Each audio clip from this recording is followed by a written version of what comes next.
Ok.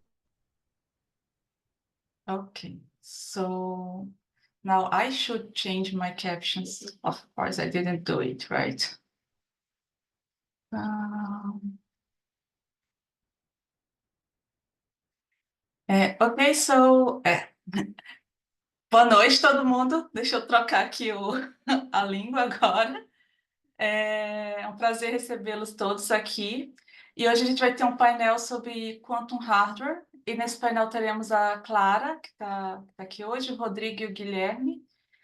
Infelizmente, o professor Marcelo, que também faria parte desse painel, ele não pôde participar hoje, ele teve um problema pessoal, mas estamos todos aqui, eu tenho certeza que vai ser um painel bem divertido e muito legal hoje.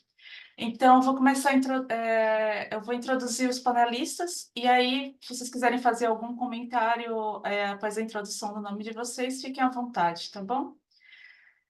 Temos aqui o Guilherme Temporão. O Guilherme ele é professor associado na Pontifícia Universidade Católica do Rio de Janeiro, no Departamento de Engenharia Elétrica.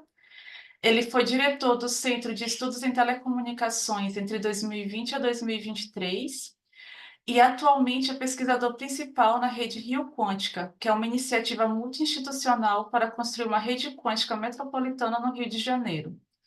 Além disso, é o coordenador no Núcleo Interdisciplinar de Tecnologias Quânticas. Guilherme, você quer falar alguma coisa? Boa noite, Raíssa. Não, tá ótimo, obrigado. Ótimo. Tá ótimo. Tudo bem. A gente também tem a Clara. A Clara, ela é formada pela Universidade Federal do Ceará e tem doutorado em Física Atômica pela Universidade de São Paulo. Ela tem experiência pós-doutoral em várias instituições, como a Universidade de Oxford, ETH Zurich e CFO. E atualmente ela usa o poder dos átomos para construir a nova geração de supercomputadores. Atualmente ela trabalha no Laboratório Nacional de Computação Quântica na Inglaterra. Clara? Olá, pessoal. Infelizmente aqui eu não estou aparecendo na câmera, mas vocês vão poder falar comigo aqui pela voz. Também temos o Rodrigo Benevides, que é engenheiro físico de formação, com doutorado em física aplicada pela Unicamp e doutorado sanduíche em Delft, na Holanda. Ele passou alguns anos trabalhando na ETH Zurique, na Suíça, e recentemente retornou ao Brasil. E recentemente, eu acabei de descobrir que é realmente recentemente, tem uma semana, né, Rodrigo? E Exatamente. ele veio para o Brasil para iniciar um grupo de dispositivos quânticos híbridos no Instituto de Física da USP.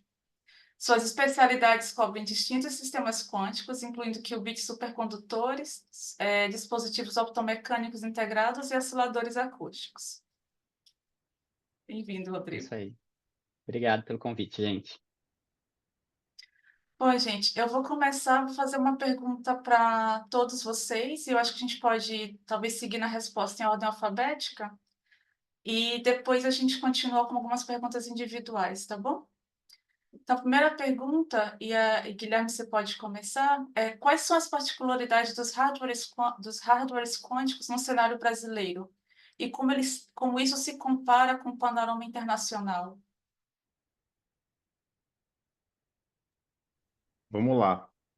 Antes de mais nada, vamos só fazer uma distinção aqui quando a gente fala de hardware quântico, porque parece que é algo muito específico, mas nem é.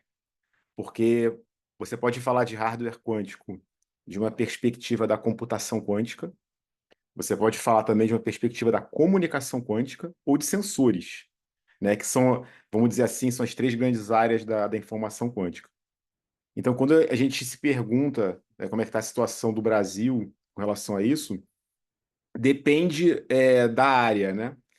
É, aqui não tem problema a gente, assim, eu passar a pergunta para os outros também não, né? Porque, por exemplo, a parte de comunicação quântica, eu posso falar com mais propriedade.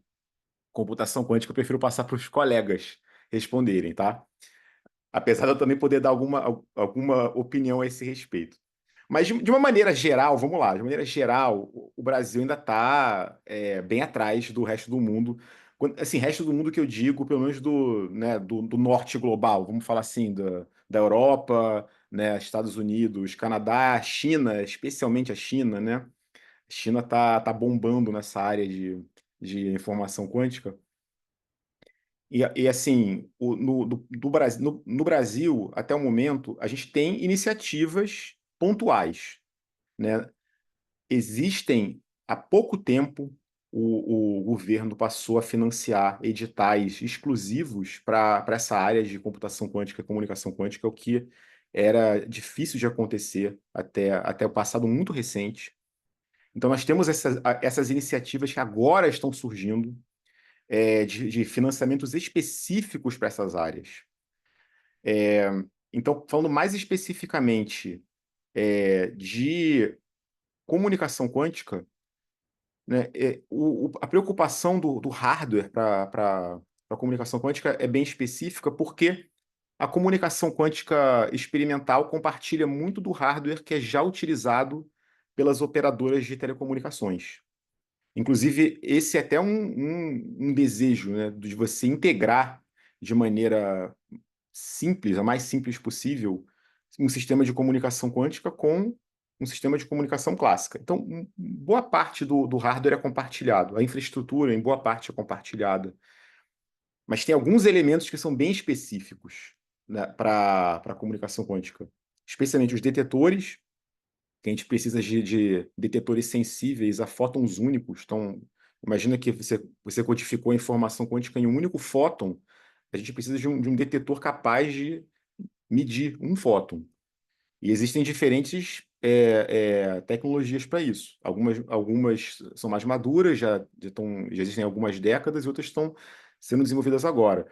Outra é de fontes de fótons únicos. Você pode usar lasers atenuados. O laser, você compra laser de prateleira desses mesmos fornecedores para telecomunicações, mas existe também assim, uma busca constante por melhores fontes mais adequadas, especialmente fontes de emaranhamento.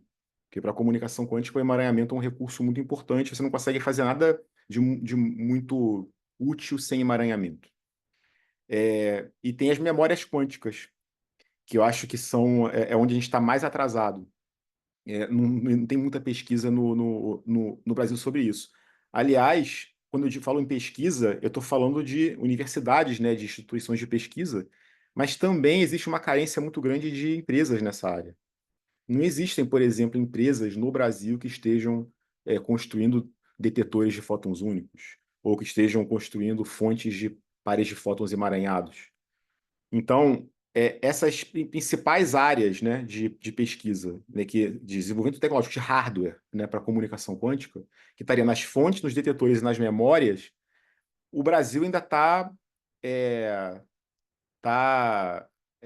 vamos botar assim, indo devagar. Tá? Assim, como eu falei, existem iniciativas, sim, mas ainda são iniciativas pontuais. Então, é algo um pouco incipiente ainda no Brasil. Tá? Aí, com relação à parte de computação quântica, eu prefiro passar a bola para o Rodrigo ou para a Clara, se eles puderem me ajudar. Posso tentar, né? Ou a Clara, se quiser também complementar, pode falar aí, viu, Clara? Então, primeiro, eu acho que um disclaimer aqui, né? Que eu tô chegando agora, então eu acho que com certeza estou muito menos atualizado do que está acontecendo no Brasil do que o Guilherme, né? Então, acho isso importante de ver. Dito isso, eu acho que a computação quântica ainda está mais, do ponto de vista experimental, de hardware, né? Eu acho que ainda está mais incipiente do que outras áreas, inclusive, né? Eu acho que tem vários grupos, a gente tem uma comunidade muito forte de, vamos dizer assim, perspectivas quânticas de fenômenos de forma geral, né? Seja de física atômica, seja de ótica quântica, né? Mas agora trazendo para esses sistemas para a perspectiva da computação quântica, eu acho que está bem incipiente mesmo. A gente tem vários grupos teóricos, até onde eu sei, desenvolvendo e trazendo várias ideias relevantes, e iniciativas mais pontuais, mais recentes, experimentais, né? E aí, como o Guilherme falou, né, a gente tem, eu acho que deu vamos dizer, um clique governamental, assim, nos últimos poucos anos aqui no Brasil, de que algumas distintas iniciativas surgiram, né, que estão tentando cobrir essas áreas, né? Eu acho que ainda está muito, que é um problema que a gente tem, acho que em muitas áreas, né, que fica majoritariamente no eixo Rio-São Paulo, né, as iniciativas, então tem muita coisa FAPESP, FAPERJ, né, ou às vezes até do MCTI, mas muitas vezes localizado nessa região, né, que é um problema que a gente tem, sempre teve, eu acho, né. Mas o que eu sinto, né, chegando aqui agora, assim, vendo, é que a gente está num atraso aí, talvez a gente esteja chegando mas o que eu sinto é que a gente está entrando num segundo pelotão, assim, né? Estamos montando, estamos trazendo gente muito boa, né? Porque isso não falta no Brasil, né? Recursos humanos a gente sempre tem de sobra, tá faltando um pouco do financiamento, né? E parece que está começando a chegar, né? Então, tem iniciativas legais tentando trazer e solidificar, nuclear mesmo esses grupos em alguns lugares, né? Enfim, passo a bola aí para quem quiser complementar. Obrigada, Rodrigo. Eu Clara, você quer ir lá? Eu acho que eu não tenho muito. Faz muitos anos que eu não estou mais no Brasil, mas vendo pela experiência do Reino Unido, é, é basicamente o ato de fazer um pivô, né, de toda a pesquisa que está sendo feita na universidade para uma nova aplicação. A gente tem grupos por exemplo, em São Carlos, muitos grupos de física atômica.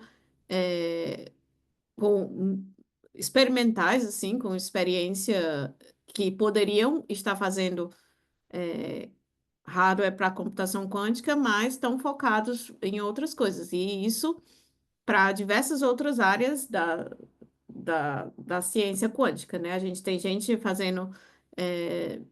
Não sei, acredito que não muito na microfabricação de dispositivos e tal, não na fabricação de detectores, mas outras áreas, de muita gente, por exemplo, trabalhando com ótica quântica, geração de fótons, estados não clássicos de luz. Então, todas essas coisas são componentes, né, que seriam utilizadas num computador quântico. E a questão é mais investimento, obviamente, mas centralização e também ter um foco distinto, né? A gente está fazendo muita coisa para pesquisa básica, agora a gente vai focar em desenvolver tecnologias quânticas. Eu vejo que seria mais ou menos esse o pivô necessário. Faz sentido, né? A gente sair da pesquisa básica e começar a desenvolver tecnologia e ter uma parceria mais com a indústria, né? Ter uma parceria entre a academia e a indústria mais forte no contexto brasileiro. Para os participantes, fiquem à vontade para perguntarem no chat, tá bom? E a gente vai fazendo as perguntas aqui à medida que forem surgindo. Enquanto isso, eu vou fazer uma pergunta agora para cada um de vocês, bem focada na área de vocês, aí vamos vendo. Bom, Rodrigo, tá tendo todo esse bafafá aí sobre o Willow, né? Esse chip da Google, e eu acho que, bom, eu pelo menos gostaria de entender mais, e se você puder trazer sua perspectiva sobre esse resultado da Google e quais novidades traz para a computação quântica, e, e o que nós precisamos entender sobre isso seria bem interessante. Tá, legal. Nossa, super conveniente que aconteceu esses dias atrás, né? Porque a gente já traz isso assim do forno, né? Não sei, para quem não viu, né? O Willow é esse novo chip que a Google Quantum lançou, acho que no fim de semana, se eu não me engano, né? Eles lançaram um artigo na Nature, né? Nature principal, ainda um artigo de preparação, ainda não é o artigo final, né? Mas eles já têm isso que quando o resultado é muito grande, eles divulgam direto, né? E então a gente já conseguiu ver, eu acho que tem algum processo ainda de edição que vai mudar, mas eu acho que um grosso do trabalho foi publicado, né? E aí o que eles têm de especial eu acho que a gente pode falar assim, né?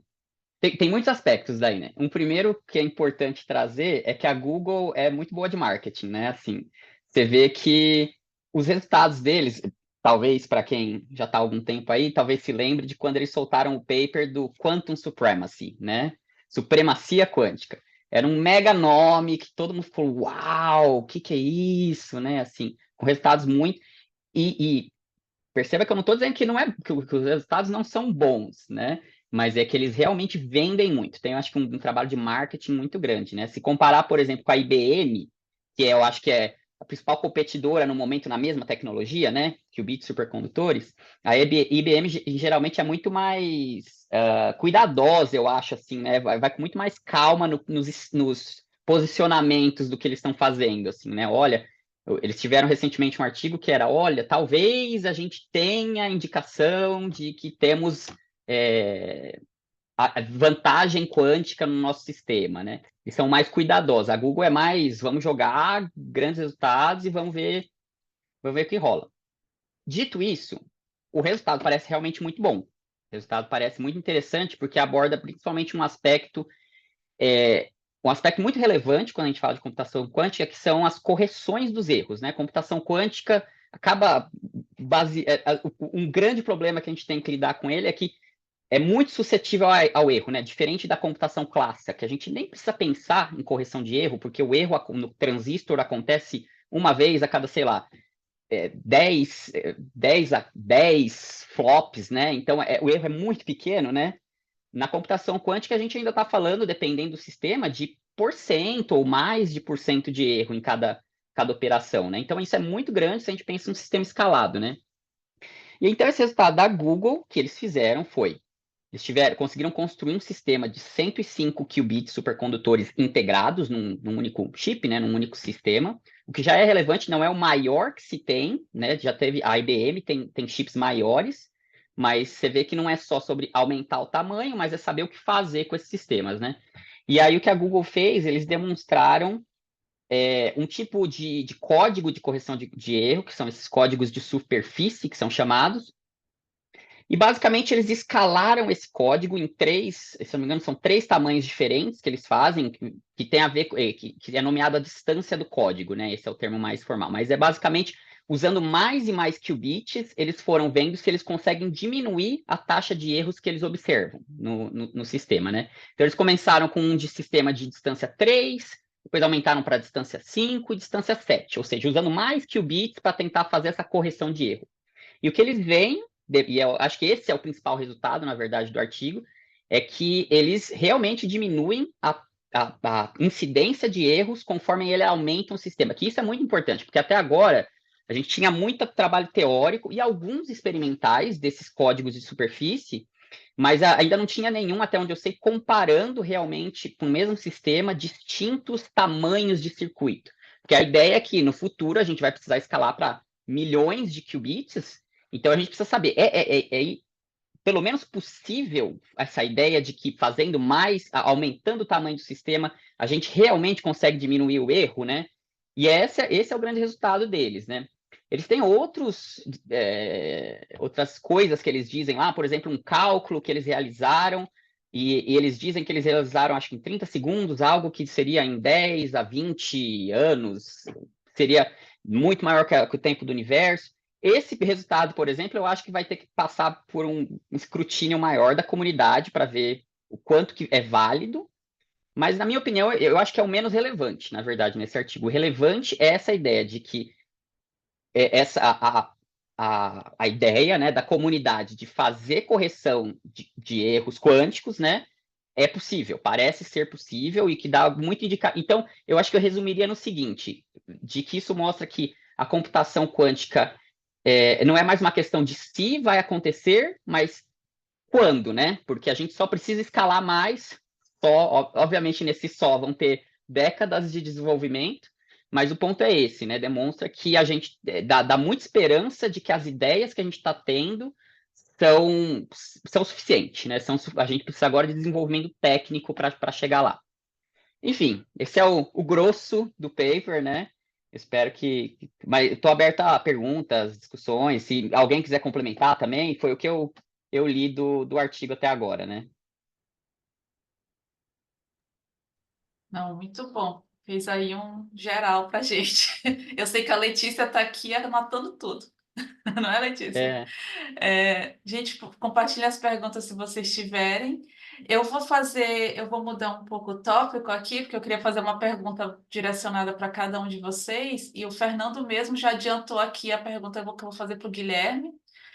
Então, a gente falou do Willow, que é um super resultado aí internacional, e é sobre computação quântica. Agora, voltando um pouco para a área de comunicação, que também faz parte da área de hardware, né? Existe a Quantum Hill Networking, que é um projeto que o Guilherme está à frente também. E aí, Guilherme, eu queria que você pudesse contar assim, para a gente quais são os desafios em planejar e montar essa rede, né? E principalmente porque isso é feito utilizando a estrutura urbana, né? Como você mesmo mencionou, comunicação quântica se faz tentando, né, utilizar o que já existe na cidade. Então, se você pudesse comentar um pouco sobre esse sistema. Claro.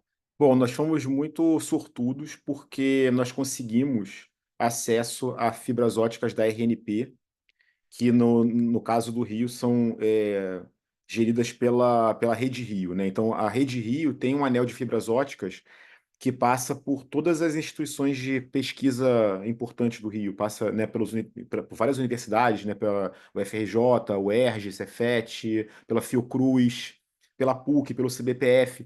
Enfim, é um anel de mais de 88 quilômetros de fibras óticas. E quando isso foi concebido, há décadas atrás, um dos objetivos era esse mesmo, de pesquisa, né? De que as instituições de pesquisa pudessem usar aquelas fibras com propósitos de pesquisa, propósitos acadêmicos. Então, quando nós decidimos fazer essa rede quântica, foi muito bom saber que nós teríamos acesso a essas fibras, porque, caso contrário, seria problemático. Essas fibras que pertencem a operadoras de telecomunicações têm alguns problemas. Além do custo, obviamente, né, muito caro você conseguir uma fibra, especialmente no nosso caso, que as nossas fibras são o que a gente chama de fibras escuras, né? São fibras que não têm tráfego nenhum de telecomunicações. Isso é muito raro. Você ter uma empresa de telecomunicações com uma fibra que não tem nada passando por ela assim, é raríssimo. Se fosse o caso de conseguirmos uma fibra com uma operadora, certamente seria uma fibra por onde trafegam dados, né, de comunicação clássica. E aí, isso é um problema para as comunicações quânticas. Você conseguir essa integração de sistemas clássicos com quânticos não é trivial. Porque imagina que num sistema quântico você está enviando um nível de sinal muitíssimo baixo. Você envia, né, um fóton de cada vez, em média, enquanto canais clássicos têm trilhões, né, mais de trilhões de fótons enviados por segundo. Então, mesmo que uma pequena fração desses trilhões de fótons vazem pro canal por onde está passando a informação quântica, isso aí já é um ruído. Então, é muito difícil conciliar informação clássica e quântica numa mesma fibra ótica. Então, isso eu acho que é um grande desafio, né? Porque nós estamos montando né, uma espécie de campo de provas. Né? A gente está mostrando que é possível estabelecer uma rede quântica, é possível estabelecer enlaces de criptografia quântica, né, que é a aplicação mais fundamental, digamos assim, da comunicação quântica. Então, vamos ter comunicação segura acontecendo entre os diferentes nós da Rede Rio Quântica, que são 5 instituições, né? É a PUC do Rio, o CBPF, a UFRJ, o IME e a UF. A UF fica, na verdade, em Niterói.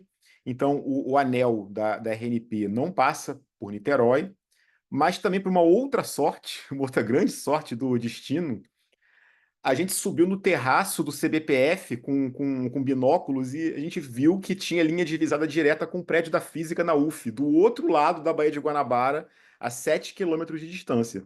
Então a gente está estabelecendo agora um canal de espaço livre. Já colocou 2 telescópios, né? Tem um telescópio lá no terraço do CBPF, onde a gente construiu um. A gente fala brincando, a gente construiu um puxadinho no terraço do CBPF, que na verdade não é nada de um puxadinho, é um lugar super arrumado, super bem feito, maravilhoso, tá, de se trabalhar. Então já tem um telescópio ali apontado para a UF e vice-versa. Na UF também tem um telescópio apontado para lá. Já tem coisas acontecendo nesse canal. Mas, de qualquer maneira, é desafiador, porque a gente decidiu que não iria usar tecnologia pronta, assim, a gente não iria comprar sistemas de criptografia quântica comerciais, nós iríamos desenvolver o nosso próprio sistema, claro, utilizando componentes importados, nós não desenvolvemos os nossos dispositivos, né? Isso que eu estava mencionando, os detetores, né? As fontes, isso a gente compra, mas fazendo o nosso próprio arranjo, nosso próprio protocolo, E então tá sendo bastante desafiador, porque tem que desenvolver tudo meio que do zero, tem toda a parte de gestão da rede, né?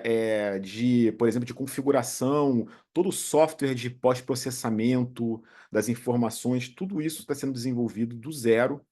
Então, tem aí esse desafio, né, de conseguir estabelecer essa rede inicial, que no futuro a gente quer que sirva como campo de provas para empresas. Se uma empresa quiser testar o sistema dela, quiser testar os componentes dela, os sistemas, ela vai poder usar a infraestrutura da rede Rio Quântica, né? E, claro, vai servir como uma demonstração de viabilidade, mas é difícil de extrapolar isso assim para uma conexão qualquer, metropolitana qualquer, porque uma conexão qualquer que não utilize essas fibras da RNP fatalmente vai usar fibras de operadoras de telecomunicações, e aí o buraco é mais embaixo. Aí a complexidade técnica é maior, tá? E claro, estamos pensando no futuro também, além dessa etapa de trocar chaves criptográficas, nas etapas posteriores para estabelecer qualquer rede quântica, que é a distribuição de emaranhamento, até porque isso é necessário no futuro quando a gente quiser se conectar ao que está sendo chamado de internet quântica. Né? A internet quântica seria uma rede global que conecta todas as redes quânticas do mundo, de uma maneira análoga à internet que conecta todas as redes locais, redes clássicas locais do mundo. A internet quântica é uma rede que conecta redes também, isso aqui quântica. E essa rede quântica, a internet quântica, vai precisar necessariamente usar conexões via satélite. Não dá para usar fibras óticas porque as perdas nas fibras óticas são muito grandes, né? E não dá para usar amplificadores, né? Esse conceito de amplificação para comunicação quântica não existe, que é o que se usa para comunicação clássica. Você tem que usar repetidores quânticos. E aí, fazer isso via fibras óticas fica inviável.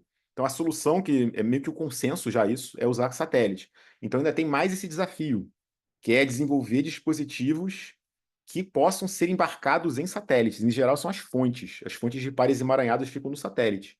Então, isso envolve. Enfim, é algo que envolve muita gente, né? Precisa envolver muita gente. Pessoas que entendam de comunicação via satélite, né? Que entendam de eletrônica, que entendam de física, que entendam de programação. É uma área muito multidisciplinar, como toda a área de informação quântica.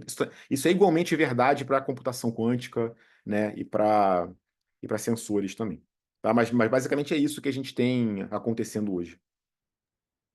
Nossa, bem interessante, né? Ter essa rede sendo formada lá no Rio, e eu espero que isso vire a nível nacional, né, no futuro, que você possa ter comunicações entre cidades. E se der tempo, a gente volta a falar sobre isso. Claro. Então, Clara, você está no exterior já tem bastante tempo, né? E atualmente trabalha no NQCC. E eu acho que seria bem legal se você pudesse trazer, compartilhar com a gente o que que é o NQCC, né? E quais lições podem ser compartilhadas com o cenário brasileiro. Pois, na realidade, eu vou deixar a Clara falar sobre o NQCC. Vamos lá, Clara. É, então, o NQCC é o Laboratório Nacional de Computação Quântica. Ele tem um status de laboratório nacional, então no Brasil, eu não sei se existem esses laboratórios nacionais que acho que uma instituição de pesquisa que não tem estudantes, não é uma universidade. Então, acho que tipo como os synchrotrons, como acho que talvez o CBPF pode ser classificado como isso. E para entender exatamente o que é bom vou voltar um pouco no tempo para falar da trajetória do Reino Unido, né? Então, é, a- na Inglaterra, no Reino Unido como um todo, já existiam muitas universidades estabelecidas, com vários grupos de pesquisa na área de quântica, é, por exemplo, a Universidade de Oxford, Birmingham, em Edinburgh. Então, tem várias universidades que tinham pesquisas em todas as disciplinas quânticas, e mais ou menos em 2015, eles resolveram fazer uma coisa que eles chamaram os Quantum Hubs. E o que eram os Quantum Hubs? Basicamente eram associações de universidades que estavam estudando um determinado fenômeno. Por exemplo, tinham um hub de comunicação quântica, um hub de computação quântica, um hub de sensores. Então, isso faz pouco mais de 10 anos, né? Quando começou a se organizar. A primeira fase desses hubs foram 5 anos. Terminando esses 5 anos, eles viram que foi muito proveitoso, assim, que estabeleceram conexões, que houve várias spin-offs, e o governo resolveu investir por mais 5 anos, na segunda fase dos hubs. Eles mudaram um pouquinho, de nome, as universidades envolvidas, mas continuaram basicamente com a mesma ideia. E um pouco depois de renovar isso, teve a ideia também de surgir essa nova instituição, esse laboratório nacional, para organizar e meio que ser uma entidade, o que eles falam, tipo, uma entidade de confiança na computação quântica. E por que que isso é importante? Porque a gente tem um campo de tecnologia emergente. Então, qualquer empresa, e você vê muito isso na mídia, o Rodrigo estava falando sobre isso, os resultados que são publicados nem sempre são é, vendidos com a maior descrição científica, por exemplo, ou com a maior. É, muito, às vezes, muito marketing, muito hype. Então, dos pontos principais era ter uma organização do governo que pode estar oferecendo verificação standard. E a partir disso se começou a pensar como seria, né, como se estabeleceria esse laboratório nacional e quais seriam as funções.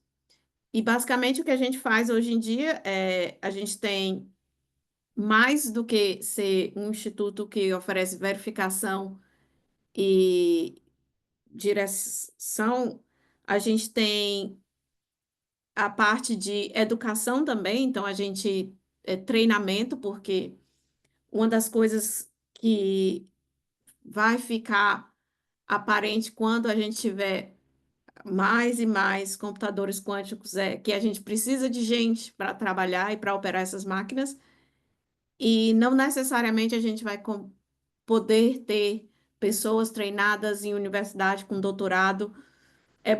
É muito tempo e é muita dedicação para necessariamente se você vai fazer uma função específica. Então, a gente está começando a pensar como é que a gente prepara o mercado e as pessoas para trabalhar nessa economia quântica. A gente faz muita trabalho de extensão. A gente tem pesquisa interna, né? A gente faz pesquisa como, não exatamente como uma universidade, mas muito tentando trazer o Estado, o termo oficial não, não sei como traduzir para o português technology readiness, mas assim, fazer pesquisa que ajuda os seus protótipos virarem produtos comerciais, então a gente é mais pesquisa nesse área de implementação e basicamente sendo um ponto de referência, um ponto encontro para todas as pessoas que decidem trabalhar com computação quântica. Então, mais ou menos é um resumo meio longo. E em termos de como isso ajudou o desenvolvimento, né, das tecnologias quânticas, da computação quântica no Reino Unido, eu acho que potencializou colaborações, porque a gente acaba, várias pessoas estão trabalhando e tendo os mesmos desafios, então você coloca essas pessoas em contato e é mais rápido para encontrar uma solução. Direcionar os financiamentos. A gente não tem como financiar pesquisa, mas a gente tem como oferecer um parecer de quais são as áreas que a gente entende que precisa de investimentos. Isso ajuda o governo a fazer decisões informadas e trabalhar preparando o país, né, para essa economia quântica. Seria mais ou menos essa ideia. E não necessariamente você precisa de um instituto para fazer isso, mas essa ideia de ter parcerias, né, entre universidades, entre grupos de pesquisa que estão fazendo pesquisas similares, eu acho bem interessante.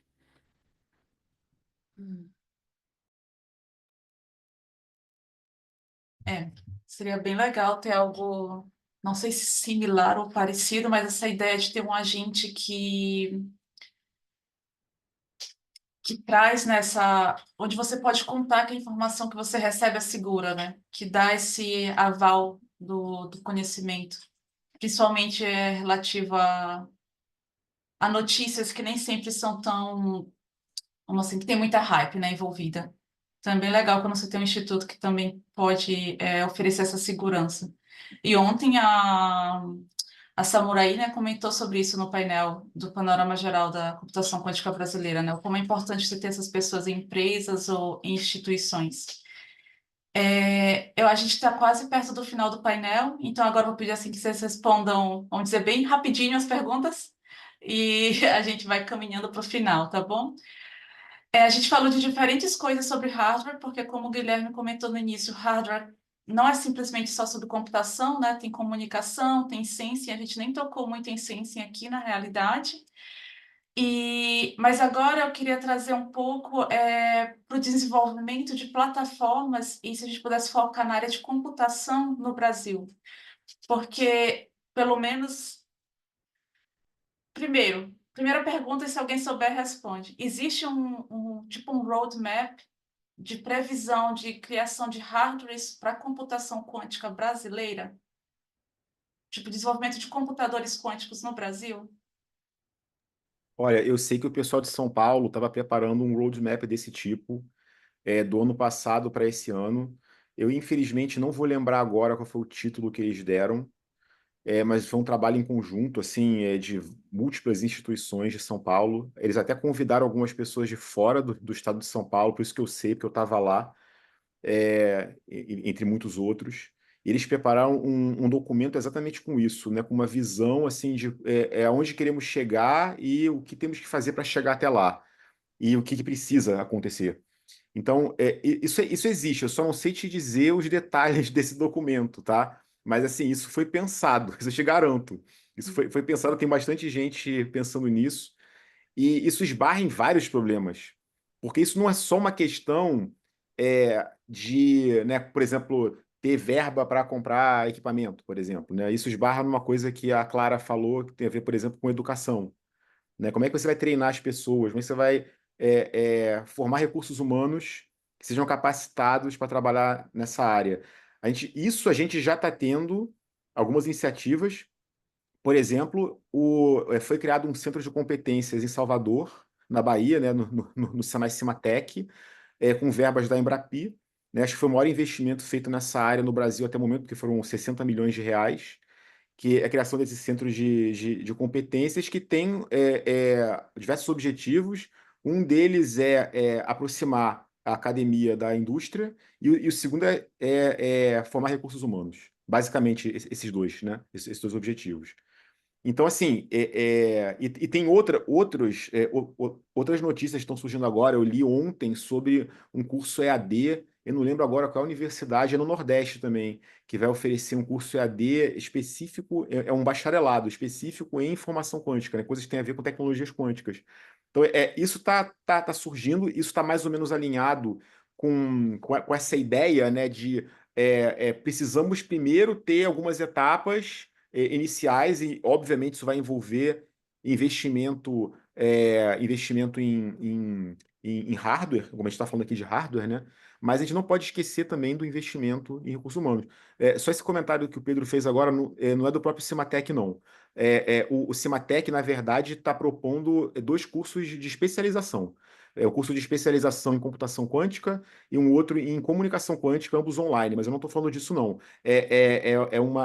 Um anúncio que foi muito recente de um curso de bacharelado, tá? Um bacharelado em tecnologias quânticas. Bom, mas, enfim, eu não respondi exatamente a pergunta, tá? Eu só fiz um pequeno parêntese Não, relacionado. tá ótimo. É E, bom saber. Sim, vai lá. e a FAPESP teve, inclusive, hoje, o lançamento de um programa de iniciativa em tecnologias quânticas. Eu não sei exatamente o que que eles pretendem cobrir, mas eu imagino que. É o CUTIA, né? Uhum, Eu posso exato. talvez complementar um pouco nisso, porque justamente por isso eu tô aqui, assim, né? Eu fui. O que o TIA é uma das distintas iniciativas do acontecendo agora, né? E a da FAPESP, a principal da FAPESP nesse momento, né? E eu não sei se eles têm um roadmap, sua pergunta foi especificamente, né? Assim, quando teremos um computador quântico, né? De forma geral, assim, no Brasil, né? Eu acho que a gente ainda está no momento, assim, inicial de estruturar recursos humanos e recursos fundamentais para a gente começar a falar nisso, né? E aí, esse QTIA, eu estou participando, mas eu não sou parte de coordenação nem nada, né? Eu fui contemplado com a primeira rodada de financiamento, né?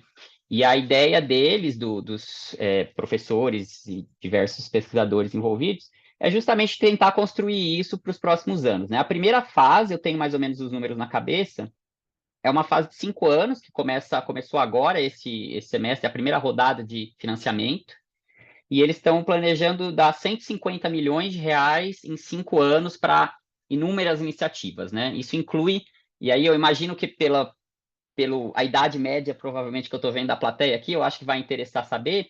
Por exemplo, eles vão financiar jovens pesquisadores, vai ter uma rodada em abril, anotem aí, QTIA, QUTIA. Eles vão ter uma rodada em abril para jovens pesquisadores, principalmente se estiver fora do país, que tiverem interessados em construir iniciativas de tecnologias quânticas no estado de São Paulo, vão estar financiando, se eu não me engano, com até 6 milhões de reais. Então, é uma grana muito boa para começar um laboratório, né? Ou, enfim, um trabalho teórico, eu acho que não tem nenhuma restrição nessa direção, né? Mas essa é uma das iniciativas, né? E eles também estão financiando equipamento multiusuário, coisas que normalmente vão ser para pessoas mais já mais avançadas na carreira, né? Mas equipamento multiusuário, projetos interunidade, interinstituições, né? Mas a questão é que acho que a gente ainda não consegue dar uma data, né? Uma expectativa. O nosso roadmap, eu acho que está mais na direção de vamos possibilitar que seja um sonho, sabe? Hoje eu acho que ainda não estamos nem nessa fase ainda, né? Mas aí, por exemplo, que eu posso dizer dessa rodada, dessa primeira leva de pessoas, né? Tivemos tem 5 pesquisadores que estão vindo para o Brasil para montar grupos com financiamento desse projeto. 2 são envolvidos em computação quântica de forma geral, assim. Um é lidando com ion traps, né, que vai para a USP São Carlos, inclusive, e tem eu que, assim, modestamente, vou tentar fazer a minha contribuição, né, com qubits supercondutores na USP São Paulo, né. Então, os outros 3 vão mais na direção de sensing e de quantum materials também, e tem um de quantum communications muito parecido com que a iniciativa que o Guilherme tá fazendo no Rio aí também, né? Então, mas assim, eu acho que a gente ainda, de minha perspectiva, e eu acho que da perspectiva desse outro contemplado, que são as que estão indo nessa direção no momento, acho que a gente vai falar, olha, vamos ver o que a gente consegue fazer, daqui a 5 anos a gente conversa de novo, eu te falo um roadmap, entendeu? Acho que no momento é mais assim, vamos começar, né? Se não começar, não vai ficar pronto, né? Então, Exatamente. Começar do começo para chegar lá, né? é. Mas então dá para entender também que a gente não tem ainda, assim, não, no futuro próximo não vamos ter um computador quântico que dê para competir a nível internacional, certo? Acho que a gente já está. Eu acho que tem que ter na cabeça que, assim, eu acho que isso não é ruim. Isso é importante dizer, né? Uhum, Eu acho que a gente tem os avanços científicos, e nisso a gente tem muito a contribuir, né? Que é adicionar novas perspectivas, trazer, ao invés. Porque tem um problema de engenharia de se fazer um computador quântico. E esse problema é mais do que conveniente que empresas que têm muito dinheiro, acesso a muita gente, que sejam essas as iniciativas que produzam esses avanços, né? Não é necessariamente contratar 50 alunos de doutorado para todos eles construírem um computador gigante. Talvez valha mais a pena, e é aí que eu acho que a gente vai ganhar, principalmente se a gente está vinculado a universidades, né? É ter alguns alunos com boas ideias que vão adicionar e resolver problemas que vão ser necessários para essa implementação do computador quântico, né? Então, eu acho que, pelo menos na minha perspectiva, a universidade, no momento, né, tudo bem que a gente agora não tenha um computador com 100 qubits supercondutores, né? Mas se a gente conseguir resolver um problema, né, conseguir contribuir, tem muitas oportunidades, né? Isso na computação quântica. E só para talvez até adicionar sobre quantum sensing, que essa é uma área pessoal dessa roadmap que estava conversando aí, é uma área que eles viram que tem muita oportunidade no Brasil, porque em geral quantum sensing, a gente está sensores quânticos, a gente está falando mais de sistemas menores, mais específicos, com uma aplicação específica, então tem muita ideia que pode ser feita, né? A gente pode pensar em magnetômetros para melhorar a ressonância magnética, a gente pode sim. pensar em detectores com LiDARs que vão ajudar na agricultura, sabe? Então eu acho que tem ideias que usam elementos da mecânica quântica, né? Que vão na direção do quantum sense e que tem muito espaço, né? Tem muito espaço para contribuir. Enfim, falei muito, gente. Então, agora eu vou dar um desafio para vocês em 30 segundos, tá? Para a gente fazer a última pergunta. Então, vamos lá ver se vocês conseguem, talvez, usar aí a parte quântica para ser mais rápido. Qual o problema em aberto ou qual desafio vocês acham que são importantes de serem trabalhados no momento? Um problema ou desafio? Vamos lá, 30 segundos. Ué, mas tem vários. Um problema é muito fácil. Por exemplo, na computação quântica, um grande problema é a escalabilidade. Que, por exemplo, isso que a Google está fazendo, né? De você fazer um código corretor de erro. Isso é muito importante. Porque você aumenta a qualidade dos qubits, né? Não basta você ter quantidade, você tem que ter qualidade, mas tem que ter os dois, para você poder rodar algoritmos que realmente sejam relevantes, que façam algo que realmente importe no fim das contas. Você precisa ter qubits de alta qualidade e em grande quantidade. Aí você passa pelo problema da escalabilidade. Como é que você faz isso? Como é que você roda esses códigos corretores de erro numa escala de milhões de qubits? Isso é um problema. Mas isso não é um problema do Brasil, isso é um problema da Mas, comunidade desculpa, eu esqueci de colocar minha internacional. frase no cenário brasileiro. Mas Ah, ele tá. já pode Você não, ser. você vai fazer, é mais fácil ainda encontrar problema. Eu, eu vejo que no cenário é, internacional é difícil 30 segundos, né? A gente tem problemas de física fundamental. Por exemplo, a gente não sabe como é que um estado emaranhado de milhões de qubits vai evoluir no tempo. Assim, a gente não, isso não tem resposta para isso. Fisicamente, onde é que a gente vai colocar um sistema de criogenia que caiba milhões de qubits? Eu acho que se eu tivesse que escolher de fato, eu acho que correção de erros é o tópico do momento. E se fosse para escolher uma coisa para o Brasil, eu acho que seria entender e identificar a área de impacto. Porque eu acho que na computação quântica agora, todo mundo está meio, vamos fazer full stack, a gente vai fazer tudo, a gente vai ter software, a gente vai ter hardware, a gente vai ter resolver todos os problemas e, na verdade, não vai, assim, tipo, ninguém vai resolver todos os problemas só. Então, eu acho que para o Brasil, justamente, que está entrando na corrida um pouco depois, seria interessante entender quais são as áreas que a gente pode ter o maior impacto, quais são as áreas que a gente já tem um conhecimento, já tem gente, já tem um espaço que a gente possa fazer realmente resultados de impacto. Então, eu acho que esse seria um desafio interessante. Eu vou completar mais um, então, curtinho, que eu acho que é um desafio muito importante se a gente, particularmente se a gente está pensando em construir sistemas de supercondutores, né, não só, mas de qubits supercondutores, é um sistema que particularmente sofre disso, que é o desafio da microfabricação.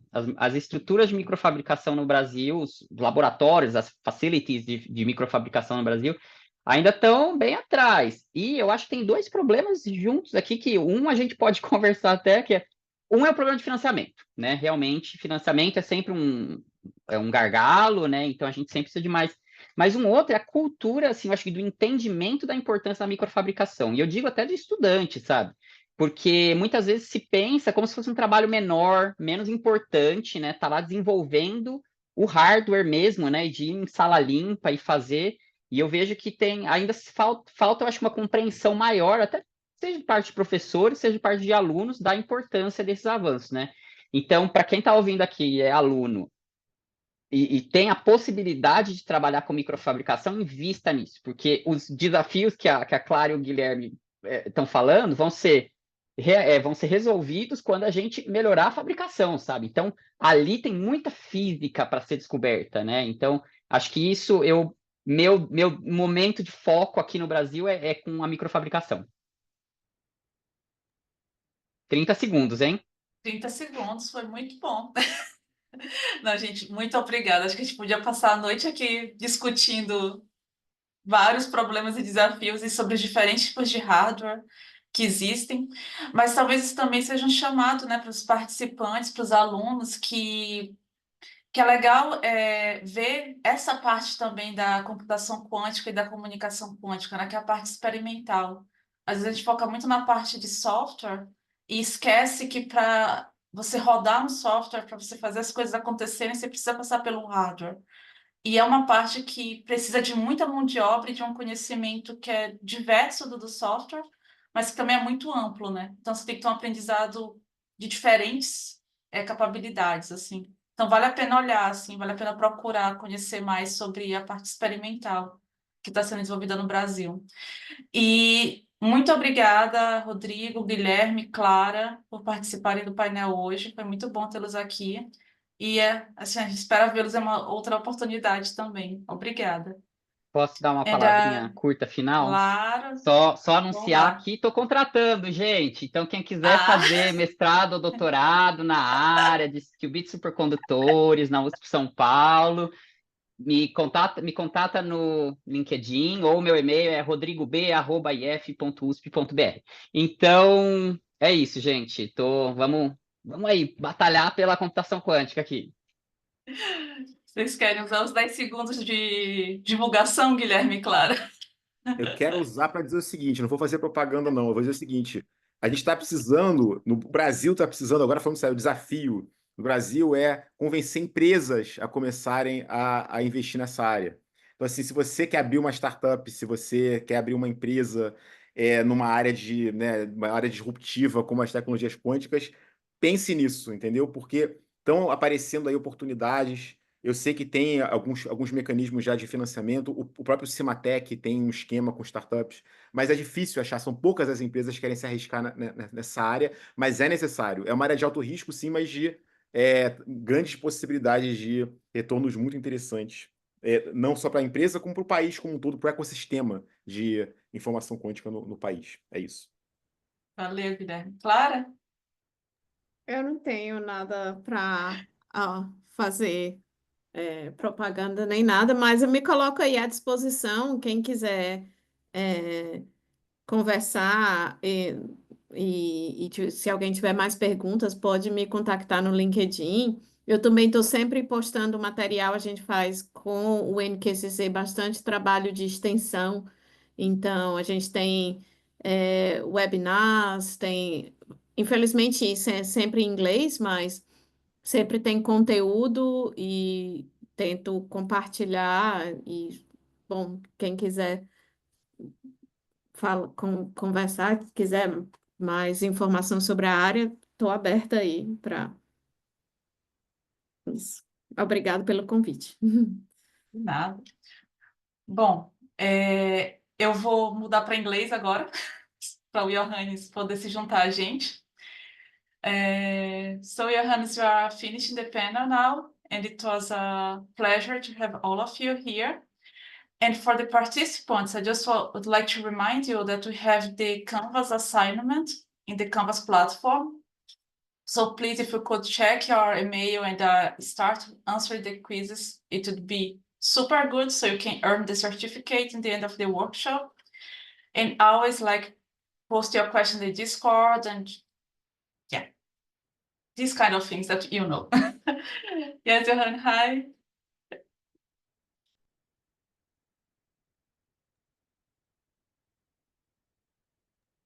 So should I stop the recording now? Yes, I think we are done, so you can say just